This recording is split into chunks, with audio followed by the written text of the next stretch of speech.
6 months after their bonding ceremony, Jin and Nara's laboratory had become the most visited section of the Aurora. What started as Jin's cluttered botanist workspace had expanded into a state-of-the-art research facility that combined the best of human intuition and Veltai scientific precision. The Star Whisper sat at the center of their greenhouse in a specially designed habitat that replicated the conditions of the hidden valley on Keth 9. The flower had not only survived transplantation, but had actually grown larger, its crystalline petals now spanning nearly 2 feet across. Most remarkably, it had begun producing seeds, tiny geometric structures that defied classification as either plant or mineral. The spore production has increased by 12% this week, Nara reported, her skin displaying calm blue patterns of scientific satisfaction as she updated their research logs. I think it's responding to the harmonic frequencies we've been playing during its rest cycles. Jin looked up from his microscope, where he was examining the latest batch of Star Whisper seeds. The new ones are different from the original samples we found on the crystalline moon, more complex, more aware somehow. Their work had attracted attention from across the galaxy. Universities, research institutions, and governments had all sent representatives to study their findings. The discovery that Star Whispers were real had shaken the scientific community and forced scholars to reconsider thousands of other mythical phenomena that might have basis in fact. But it wasn't just the scientific implications that captured public imagination. It was the love story. News of their bonding had spread through social networks, scientific journals, and entertainment feeds with unprecedented speed. The tale of a human botanist who found an impossible flower to win the heart of an alien scientist had become the most popular romance story in known space. Another interview request, announced Dr. Shin as she entered their lab, carrying a datapad thick with messages. This one's from the Galactic Broadcasting Network. They want to do a full documentary about your journey. Jin and Nara exchanged glances. They had been turning down interview requests for months, preferring to focus on their research rather. Then celebrity. What's different about this one? Nara asked, her skin showing mild curiosity patterns. They want to follow other couples who are attempting interspecies relationships, Dr. Shin explained.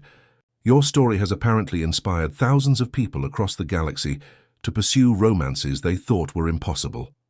Jin smiled, remembering his own doubts from just a year ago. We've started something, haven't we? The impact of their story had indeed been far-reaching. Statistical reports from dating services showed a 300% increase in interspecies matching requests. Universities reported record enrollment in xenocultural studies programs. Most importantly, several planetary governments had begun revising their policies on interspecies marriage and citizenship. Captain Lee appeared in the lab doorway, wearing the satisfied expression of someone bearing good news. I thought you'd want to know. We just received confirmation from Veltai Prime.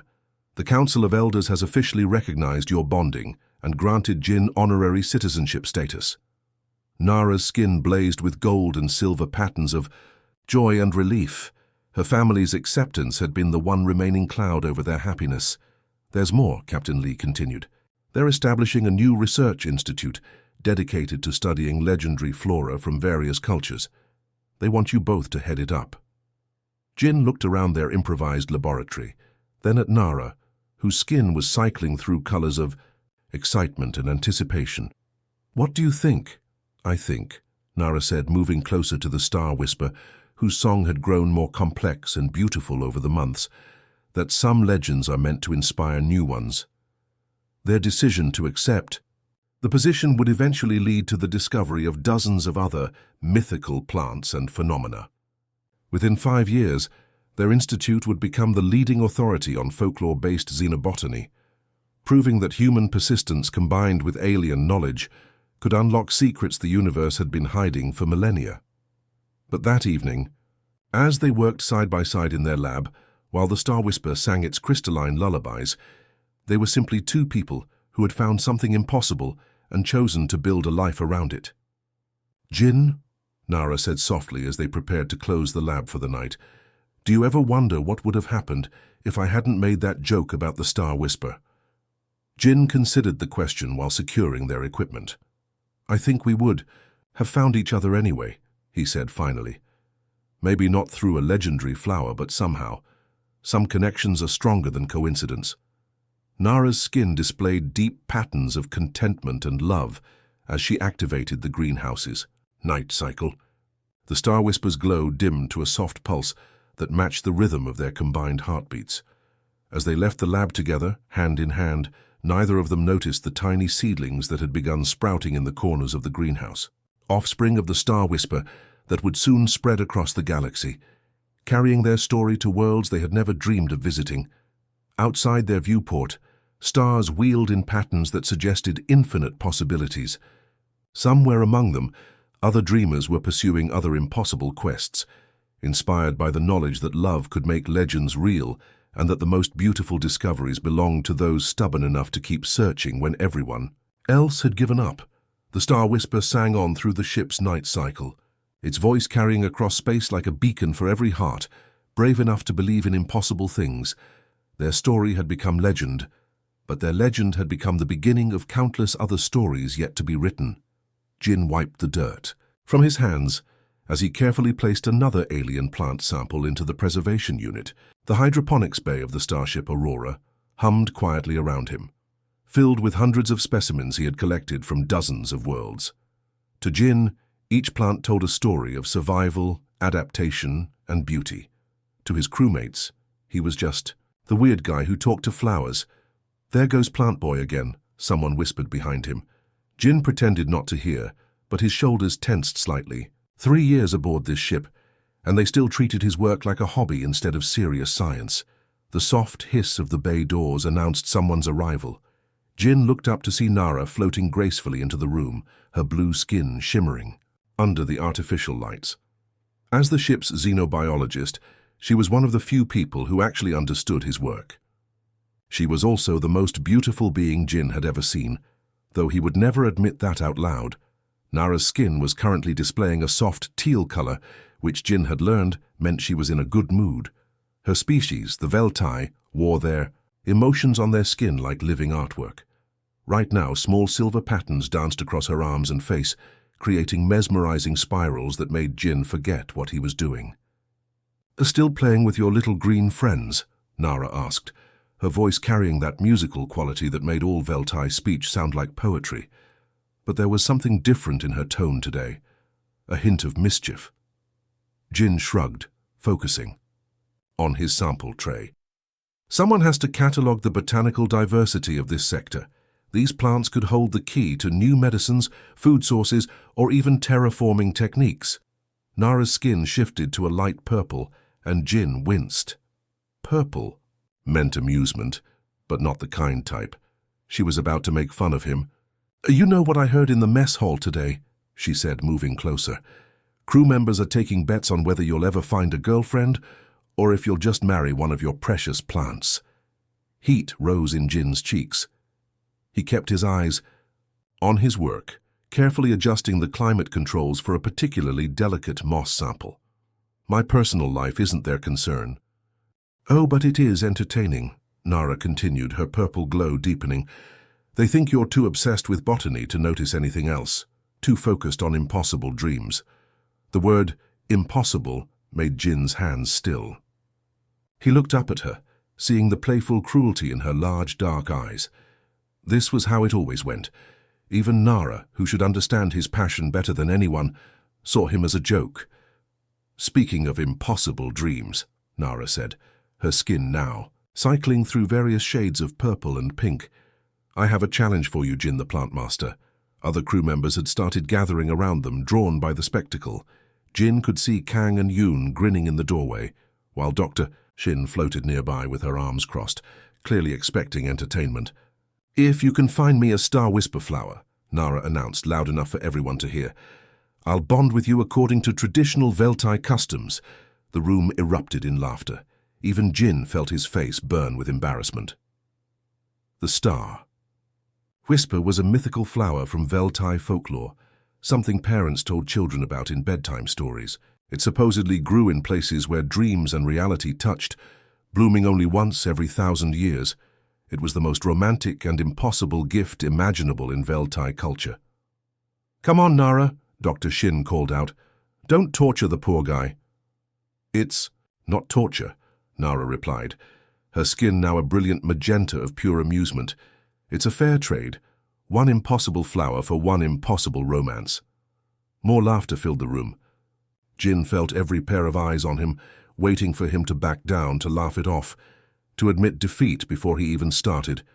This was the moment he was supposed to make a joke and change the subject. Instead, Jin looked directly into Nara's eyes and nodded once slowly and deliberately. The laughter died instantly. "All right," he said quietly, his voice steady despite the hammering of his heart. "I accept." Nara's skin flickered through several colors rapidly, finally settling on a confused yellow-green. She had expected him to laugh, to play along with the joke. She had not expected this calm, determined acceptance. "Jin," she said carefully, "you do understand that Star Whispers don't actually exist, right? They're mythology, stories." Jin turned back to his plants, but his movements were different now, more purposeful. "Every myth starts with truth," he said simply. "Every story begins with someone who believed in something impossible." The room remained silent as Jin continued his work.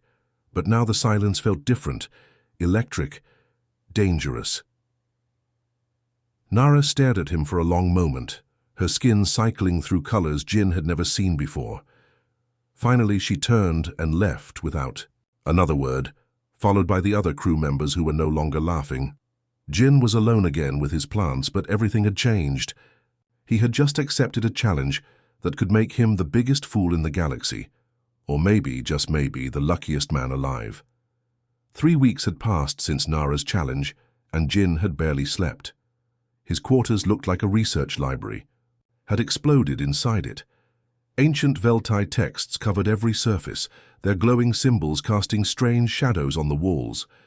Star charts hung beside botanical diagrams, while geological surveys mixed with folklore collections in seemingly random piles. But there was nothing random about Jin's work. Every piece of information connected to something else, forming a web that only he could see. Computer cross-reference mineral composition reports from sectors 7 through 12 with Veltai creation myths mentioning stellar phenomena. "Jin," said aloud, his voice hoarse from exhaustion. The ship's AI responded in its calm, mechanical tone. "Cross-reference complete. 17 potential matches found." Jin rubbed his tired eyes and pulled up the data on his screen. Most crew members would have given up by now, but Jin had learned something important during his years as a botanist. Every legend contained fragments of truth, scattered across time and retelling until fact became fantasy. The door chimed softly. Jin looked up to see Nara standing in the entrance, her skin displaying nervous orange patterns.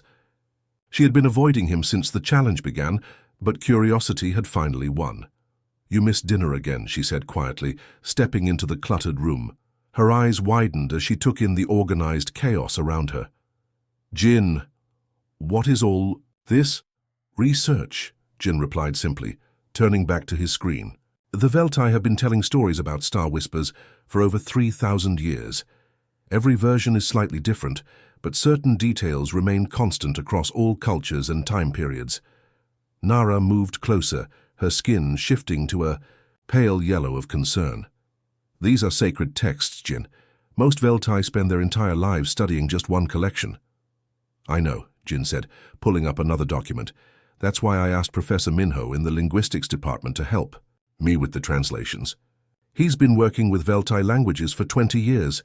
Nara's skin flickered with surprise. She hadn't realized Jin had involved other crew members in his quest. "What did you find?" Jin stood up and walked to a large chart on his wall. It showed star maps overlaid with geological surveys and botanical distribution patterns. Every Star Whisper story mentions 3 things. First, they grow in places where sky tears touch stone hearts. Second, they bloom only when 3 sisters dance in harmony. And third, they appear in locations where silence sings loudest. "Those are just poetic descriptions," Nara protested, but her voice lacked conviction. "Metaphors for beauty and rarity." "Maybe," Jin said, pointing to specific locations on his chart. "But what if they're not? What if sky tears refers to meteoric deposits, What if stone hearts mean specific mineral formations? What if Three Sisters describes a particular planetary alignment? Nara stared at the chart, her skin cycling through several colors as she processed what she was seeing. Jin had taken abstract poetry and turned it into scientific hypotheses. It was either brilliant or completely insane. The silence part, she whispered, almost afraid to ask. What do you think that means? Jin smiled for the first time in weeks. Electromagnetic dead zones, places where cosmic radiation and planetary magnetic fields cancel each other out, creating areas of unusual quiet in the energy spectrum. The implications hit Nara like a physical blow. Her skin went completely white, then flushed through rapid cycles of purple, orange, and green. You're serious about this? You actually think you can find them? I don't think anything, Jin said calmly. I'm just following the data wherever it leads. Down in the ship's main corridor, other crew members had started talking about Jin's project. Dr. Shin found herself defending his methods to skeptical colleagues. Say what you want about his chances, she told Commander Park. But his approach is sound. He's treating folklore like a database, extracting consistent elements and testing them against known science. Even Captain Lee had taken notice. During the morning briefing, she mentioned Jin's work to the senior staff. Regardless of whether he finds this mythical flower, she said, his cross-cultural research methodology could revolutionize how we study alien civilizations. But it was Ensign Huan who made the observation that worried everyone most. Have you seen how he looks at those texts? He asked his bunkmate. Like they're treasure maps, like he's already found the X that marks the spot. Back in Jin's quarters, Nara watched him work with growing unease. His dedication was no longer endearing or amusing. It was becoming something deeper, more intense, something that scared her. Jin, she said softly, what if you're wrong? What if there are no star whispers? Jin looked up from his research, and Nara saw something in his eyes that made her skin flush cold blue.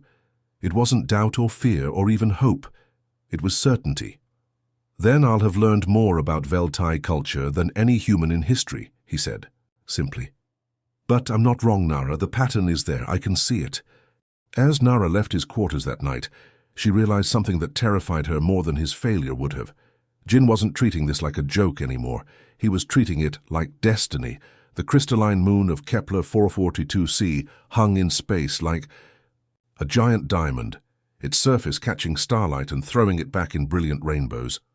Most of the Aurora's crew saw it as beautiful, but worthless. Jin saw it as a puzzle piece that might fit perfectly into his growing theory.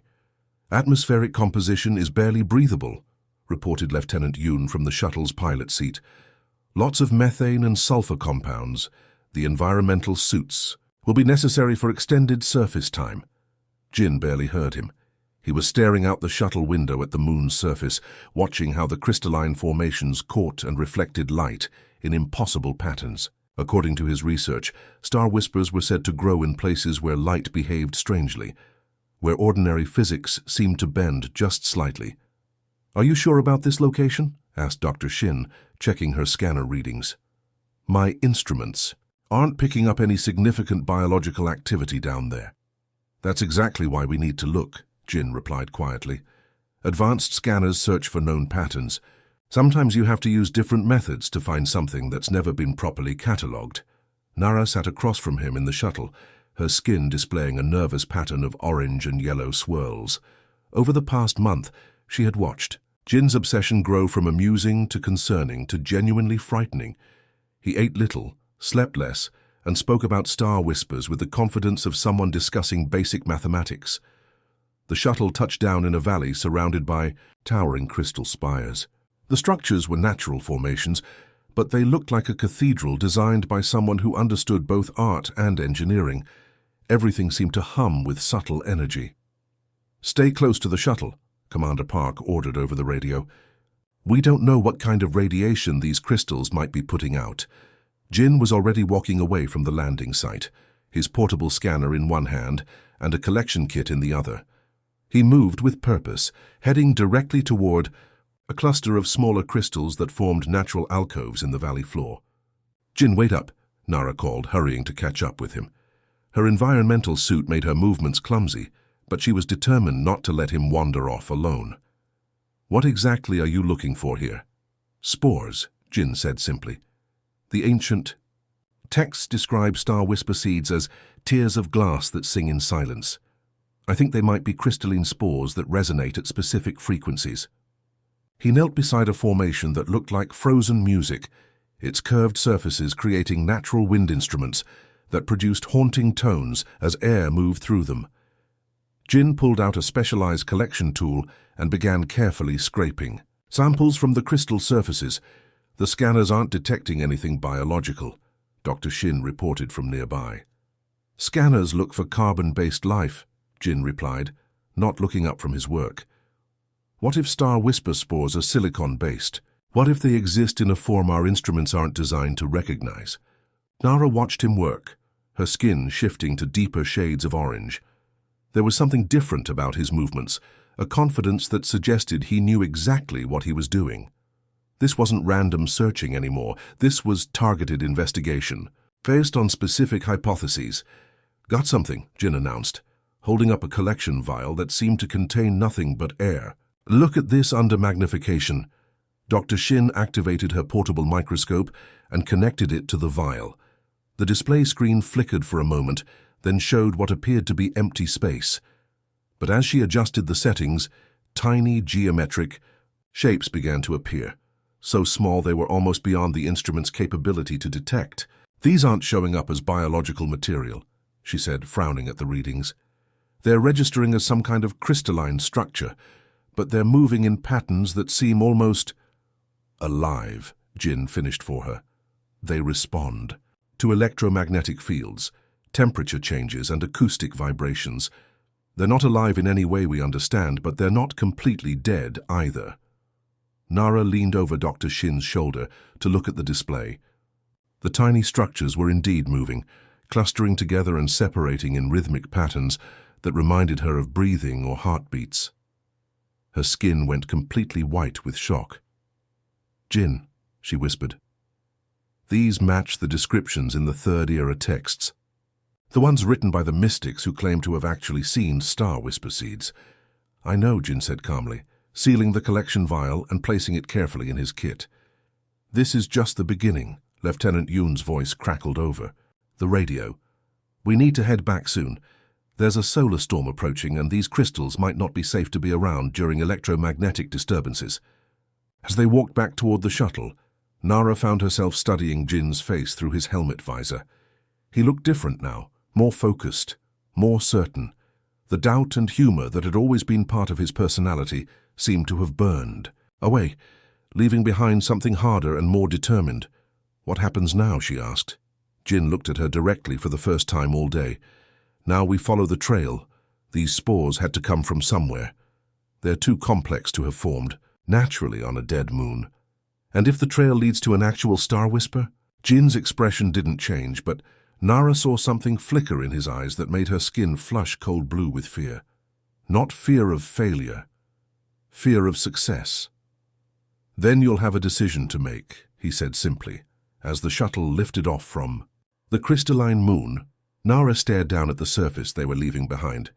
Somewhere in that beautiful alien landscape, Jin had found the first real evidence that her people's most sacred legends might be more than just stories. For the first time since she had made her joke about the Star Whisper, Nara began to wonder what she would do if Jin actually found one. The thought terrified her more than she was willing to admit. Jin spread the mineral analysis reports across the table in the Aurora's main conference room, his eyes bright with the kind of excitement that made other people nervous. 2 months of research had led to this moment, and he could feel the pieces of an ancient puzzle finally clicking into place. The spores from the crystalline moon contained traces of 3 extremely rare elements, he announced to the gathered crew members. Stellarium, void crystal fragments, and something the computer can't even identify yet. Captain Lee leaned forward in her chair, studying the data with professional interest. "Those are some of the rarest substances in known space. Jin, stellarium only forms in dying stars, and void crystals are found in maybe 1 system out of 1,000. "Exactly," Jin said, pulling up a holographic display that showed various star charts and planetary surveys. But here's what's interesting. Every single Veltai poem about Star Whispers mentions 3 gifts from the cosmos. The light of dying suns, the bones of empty space, and the dreams of sleeping worlds. Nara, who had been silent throughout the presentation, felt her skin shift to pale yellow. She recognized those phrases from the most sacred texts of her people, stories that were only told during the most important ceremonies. "You think the poems are describing actual minerals?" asked Dr. Shin, her skepticism clear in her voice. "I don't think it," Jin replied confidently. "I know it. Stellarium literally comes from dying stars.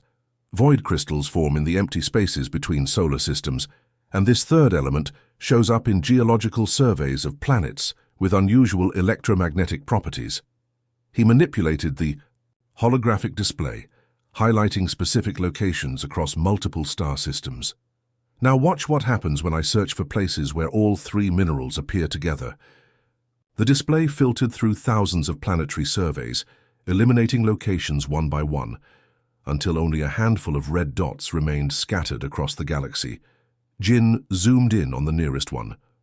"Planet Keth 9, he announced. "An unstable world in the outer rim, known for dangerous weather patterns and seismic activity. Most exploration teams avoid it because the terrain shifts constantly." Lieutenant Yoon whistled softly. "That's not just dangerous territory, Jin. That's suicide territory. The last survey team that went there barely made it out alive. Which is exactly why no one has properly explored the Whispering Canyon," Jin continued, highlighting a specific region on the planet's surface. "Look at this geological formation." The display showed a deep canyon system that twisted through the planet's surface like a scar. 3 different colored veins ran through the canyon walls, converging at several points along its length. "The 3 minerals meet at multiple locations throughout the canyon," Jin explained. "And according to the ancient poems, Star Whispers grow where the 3 sisters dance together in the deep places of the world." Commander Park shook his head slowly. "Even if you're right about the location, Keth 9 is off-limits to non-essential personnel. The planetary government won't even issue mining permits for that region." "I'm not talking about mining," Jin said quietly. "I'm talking about botanical research. One small expedition to collect samples and document any unusual plant life." The room fell silent as the implications sank in. Jin wasn't just theorizing anymore.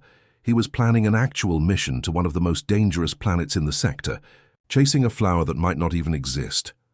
Captain Lee studied the data carefully. "Jin, I have to ask, what makes you so certain about this? These are educated guesses based on folklore and mineral surveys." Jin looked around the room, meeting each person's eyes in turn. "Because every piece of evidence points to the same conclusion.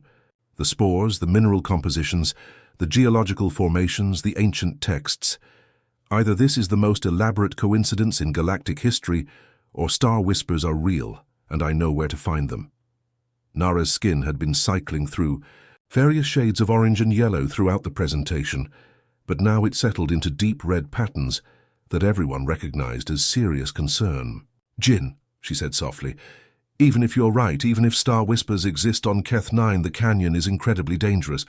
The weather alone could kill you." "I know," Jin replied simply, "but some things are worth the risk." After the meeting ended, and most of the crew had dispersed, small groups gathered in corners of the ship to discuss what they had just heard.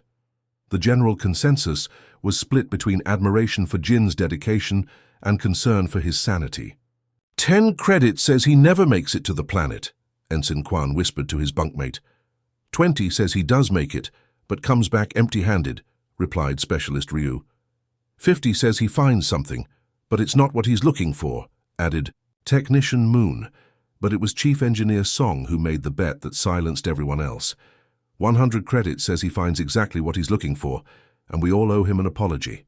The betting pool grew throughout the day as word spread about Jin's presentation.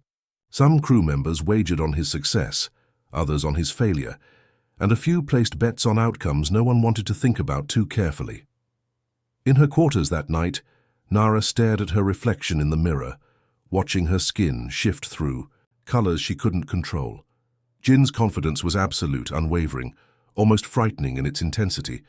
He spoke about finding star whispers, the way other people talked about sunrise, as something inevitable and natural. She thought about the traditional Veltai bonding ceremony, about what it would mean to join her life with the humans, about how her family would react to such an unprecedented decision. But mostly, she thought about the look in Jin's eyes when he had shown them the location of the Whispering Canyon. It wasn't the look of someone chasing an impossible dream. It was the look of someone who had already found what he was searching for and was simply waiting for the rest of the universe to catch up. As sleep finally claimed her, Nara realized with growing terror that she was beginning to believe him. The shuttle's engines struggled against Keth-9's violent atmosphere as Jin piloted them toward the Whispering Canyon. Lightning crackled across purple-black clouds, while winds strong enough to flip ground vehicles battered their small craft. Through the viewscreen, Nara could see the planet's surface shifting and changing like a living thing. "Are you absolutely sure about this?" she asked for the 10th time, her skin flickering between orange worry and blue fear. "We could turn back right now. No one would blame you." Jin's hands remained steady on the controls despite the turbulence. "The weather patterns show a calm window in about 6 hours. We'll have maybe 8 hours of stable conditions before the next storm system moves in." 8 hours to explore one of the most dangerous canyons in the galaxy, Nara muttered. "This is insane." "Probably," Jin agreed with a small smile. "But sometimes insane is the only way to reach impossible." The shuttle touched down on a rocky ledge overlooking the Whispering Canyon, and immediately Nara understood why it had earned its name. Even through the sealed cabin, they could hear strange sounds echoing from the depths below. Not quite wind, not quite music, but something that seemed almost alive. As they suited up for the expedition, Nara noticed Jin's movements were calm and precise. No nervousness, no second thoughts. He checked his equipment with the methodical care of someone who had done this 1,000 times before. "The mineral readings are strongest about 2 kilometers down," Jin said, studying his scanner. "There's a natural path that follows the canyon wall, but it's narrow and unstable in places." They began their descent into the canyon, following a winding trail that seemed to have been carved by centuries of wind and water. The rock walls towered above them, displaying veins of the 3 rare minerals Jin had identified: stellarium, glowing with soft blue light, void crystals that seemed to absorb surrounding brightness, and streaks of the unknown third element that shimmered like oil on water. An hour into their journey, they encountered their first real danger. A section of the trail had crumbled away, leaving a gap of about 3 meters across a drop that disappeared into darkness below. "We could go back," Nara suggested, her skin now displaying rapid patterns of yellow and orange. "Find another route." Jin studied the gap carefully, then backed up several steps. "The ledge on the other side looks stable. It's just a matter of momentum and timing." Before Nara could protest, he sprinted forward and leaped across the gap, landing safely on the far side. He turned back to her with encouraging smile. "Your turn, I'll catch you if you don't make it all the way." Nara stared at the empty space between them, her skin cycling through every shade of fear she knew. But something in Jin's calm confidence affected her. If he believed she could make it, maybe she could. She jumped, felt a moment of terrifying weightlessness. Then Jin's strong hands grabbed her arms and pulled her to safety. Her skin flushed with relief patterns of green and gold. "How do you do that?" she asked breathlessly. "Do what?" "Stay so calm. Most people would be terrified right now." Jin resumed walking down the trail, his scanner beeping more frequently as they went deeper. "Fear doesn't change the situation. Either the gap is jumpable or it isn't. Either we make it across or we don't. Worry just wastes energy." They continued deeper into the canyon, and the dangers multiplied. Loose rocks that could trigger avalanches, pockets of toxic gas that required careful navigation, strange creatures that scuttled in the shadows, not aggressive, but alien and unsettling. At one point, they had to cross a natural bridge of stone barely wider than their boots with deadly drops on both sides. Jin went first, moving with steady, measured steps. When a gust of wind nearly knocked him sideways, he simply adjusted his balance and kept going. Nara followed, trying to match his calm confidence, but her skin betrayed her fear with constant color shifts. Halfway across, her foot slipped on. Loose gravel. She windmilled her arms, certain she was about to fall when Jin's hand shot out and steadied her. "I've got you," he said simply. "Just keep moving forward." Later, when they stopped to rest in a sheltered alcove, Nara found herself studying Jin's face. She was beginning to understand something about humans that her people had never grasped. They didn't face danger because they weren't afraid. They faced it despite being afraid.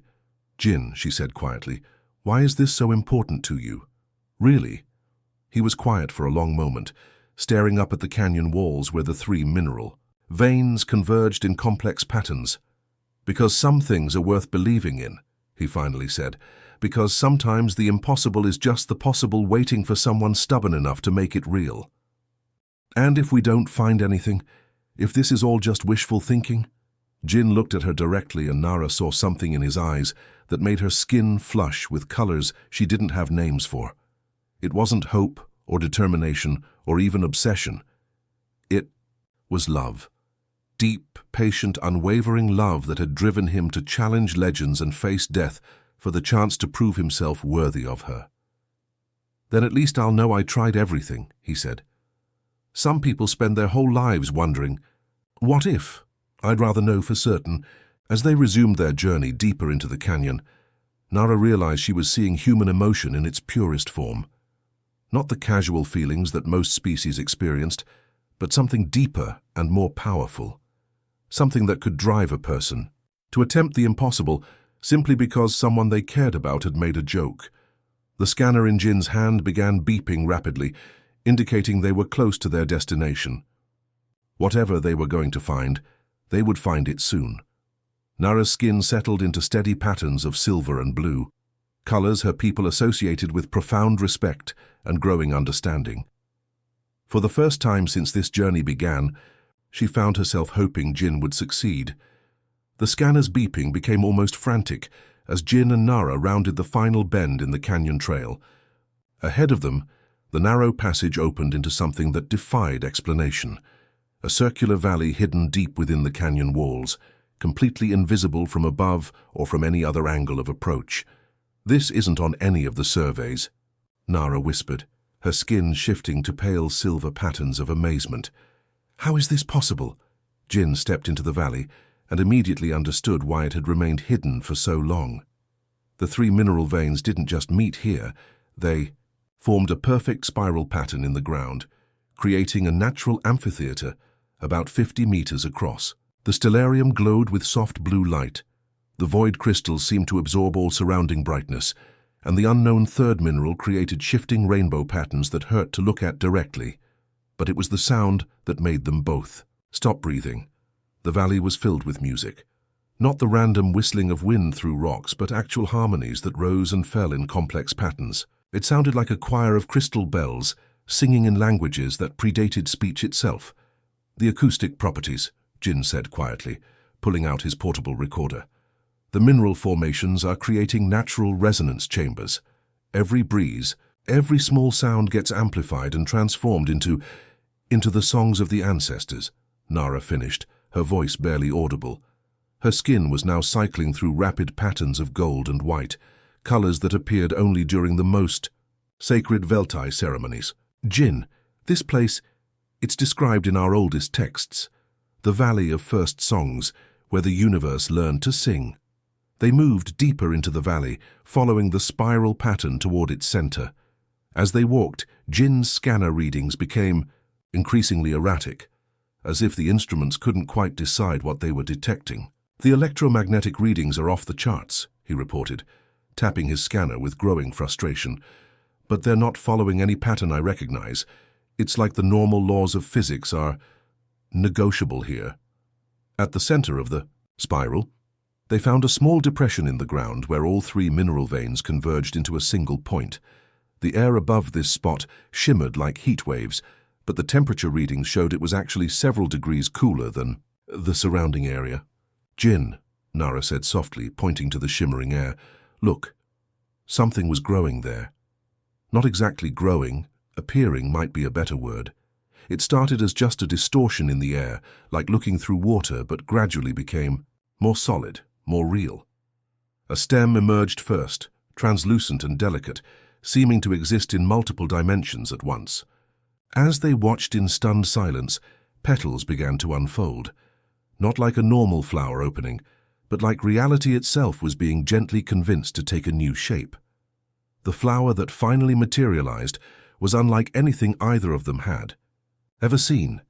Its petals were made of crystallized light, shifting between visible and invisible in slow, hypnotic patterns.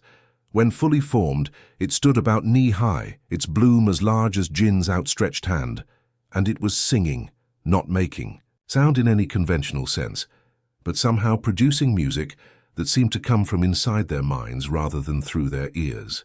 The melody was hauntingly beautiful, filled with emotions that had no names in any language.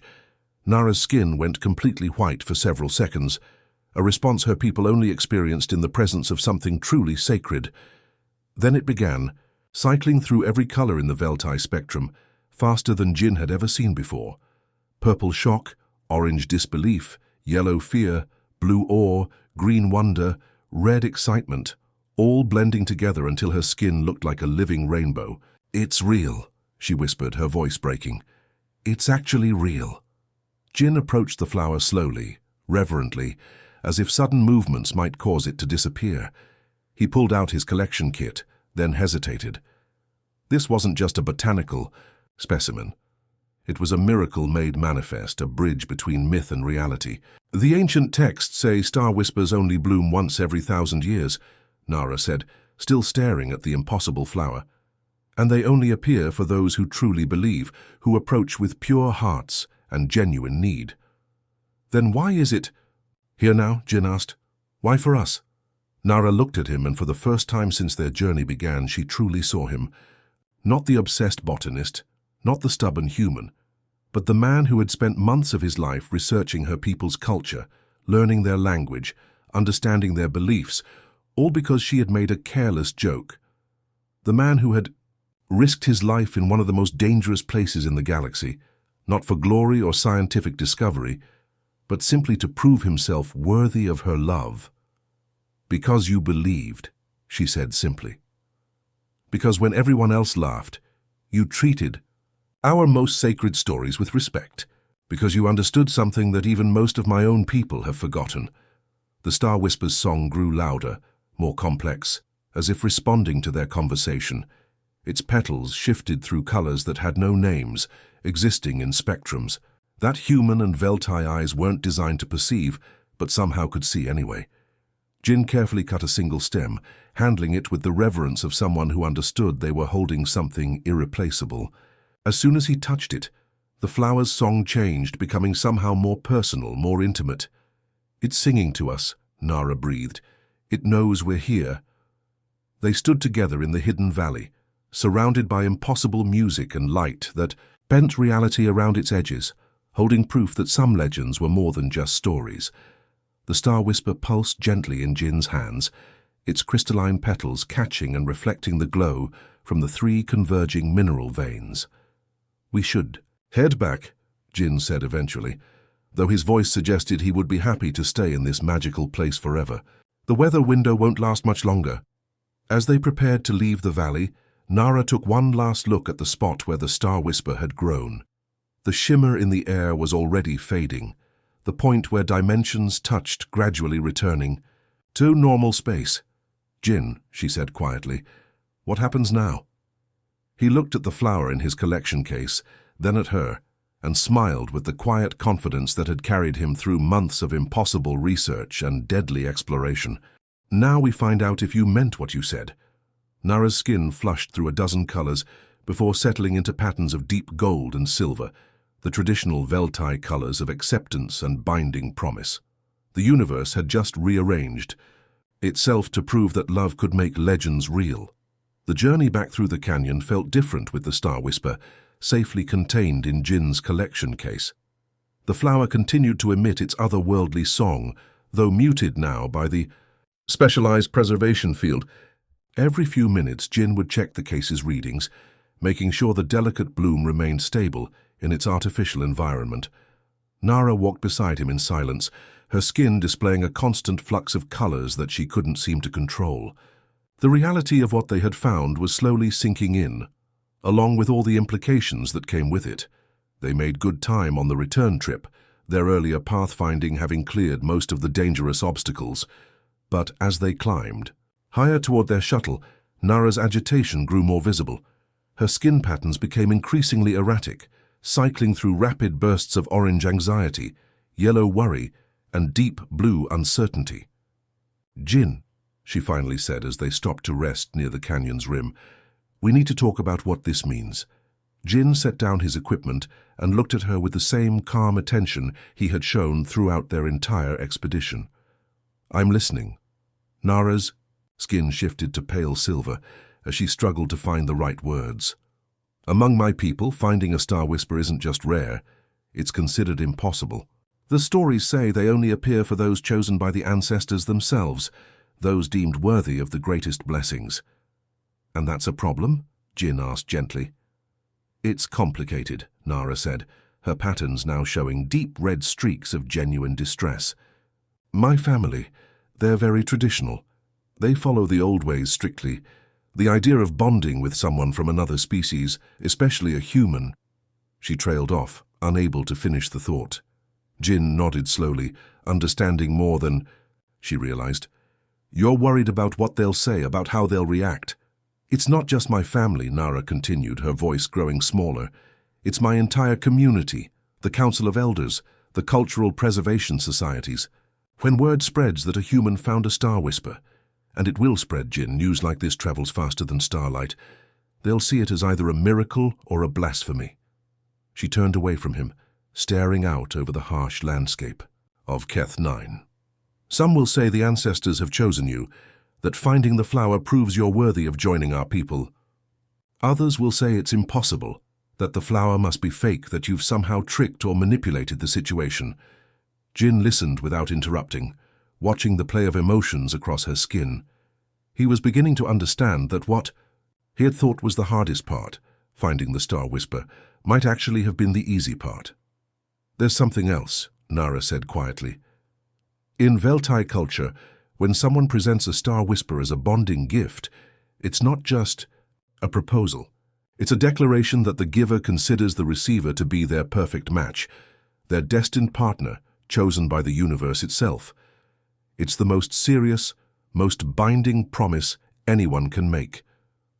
She finally turned back to face him, her skin now displaying patterns of deep vulnerability, colors that most Veltai only showed to their closest family members. "Jin, if I accept this flower, if I agree to the bonding ceremony, I'm not just saying yes to you. I'm saying yes to leaving everything I've ever known.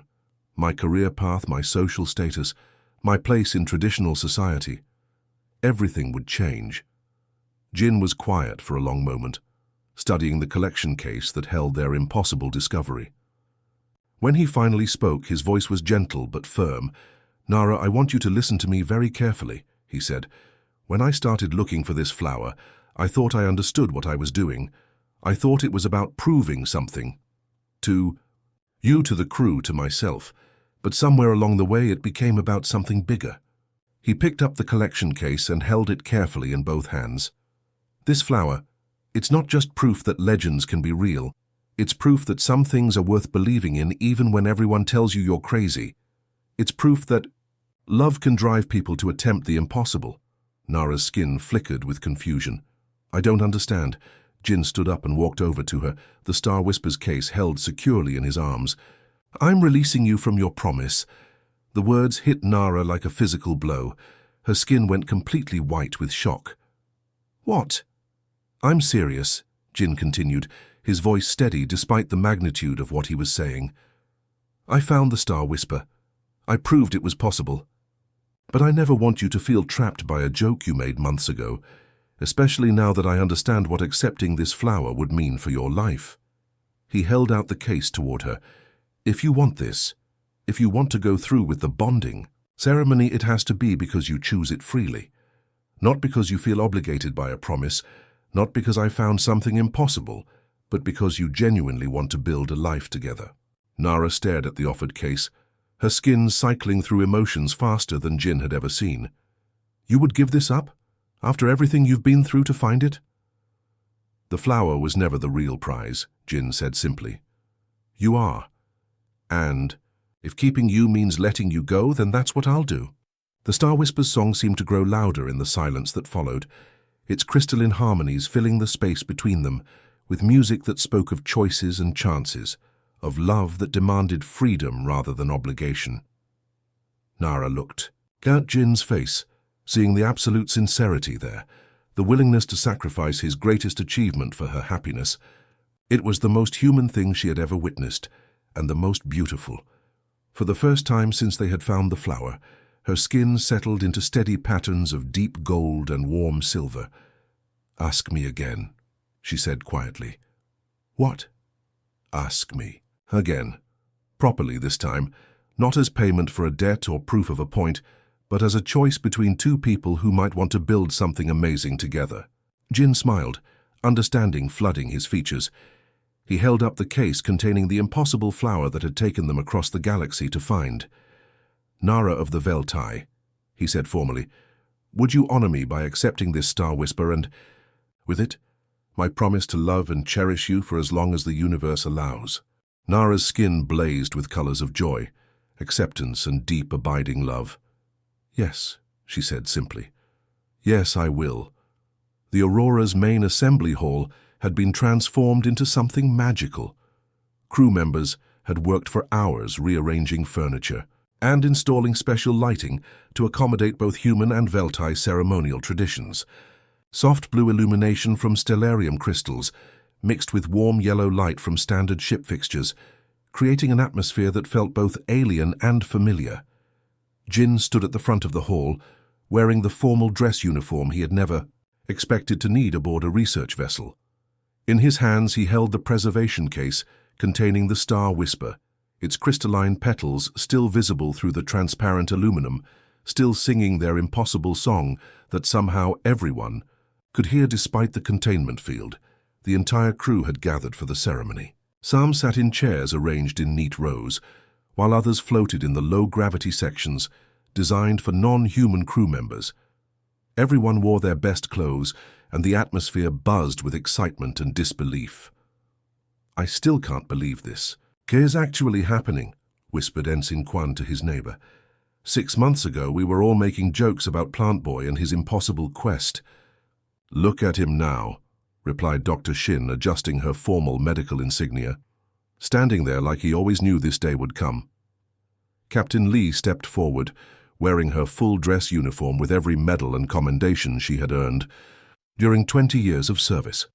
She had spent the past 3 days researching Veltai bonding ceremonies, consulting with xenoanthropologists and cultural experts across the fleet to ensure she performed the ritual correctly. "Today we witnessed something unprecedented in recorded galactic history," Captain Lee announced, her voice carrying clearly through the ship's communication system. "The formal bonding between two individuals from different species, united by the presentation of a Star Whisper, a flower that until yesterday existed only in legend." The main doors opened with a soft hiss, and Nara entered the hall. The collective gasp from the assembled crew was audible. She wore traditional Veltai, ceremonial robes that seemed to be woven from captured starlight, flowing fabrics that shifted color with her movements, but it was her skin that truly took everyone's breath away. Instead of the usual emotional color patterns, Nara's skin displayed a steady, radiant glow of deep gold and silver, the traditional Veltai colors of permanent bonding and lifelong commitment. The patterns were intricate and beautiful, covering her visible skin in spiraling designs that seemed to tell the story of their entire journey together. She walked slowly down the aisle between the seated crew members, her movements graceful and deliberate. As she approached Jin, her skin patterns brightened, responding to his presence with visible joy and affection. "According to Veltai tradition," Captain Lee continued, reading from her carefully prepared notes, "the presentation of a Star Whisper represents the highest form of courtship gift. The flower serves as proof that the giver has been chosen by the universe itself to join with the receiver." Jin opened the preservation case with steady hands. The Star Whisper's song immediately filled the hall, its crystalline harmonies creating an otherworldly accompaniment to the ceremony. Several crew members wiped tears from their eyes as the music seemed to speak directly to their hearts about love, dedication, and the beauty of choosing to believe in impossible things. "Nara of the Veltai," Jin said, his voice clear and strong. "I present this star whisper as proof of my commitment to you. I promise to honor your culture, respect your traditions, and love you with the same determination that brought us to this moment." Nara reached out and accepted the flower with both hands. As soon as she touched it, the Star Whisper's song changed, becoming somehow more complete, as if it had been waiting for this exact moment to reveal its full beauty. "Jin of Earth," she replied, following the ancient Veltai formula. "I accept this gift, and with it your heart. I promise to share my life, my culture, and my future with you, creating something new from the joining of our worlds."